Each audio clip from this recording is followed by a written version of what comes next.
Okay, this project made assembly like 10x better.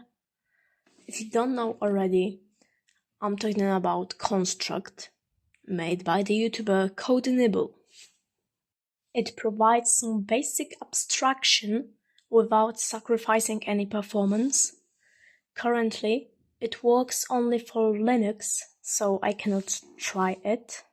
But let me take an example from the GitHub repo.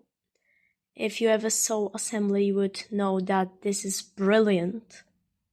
It provides with better function syntax, if statements, and while loops. Thanks for watching, consider subscribing and go on to my community tab.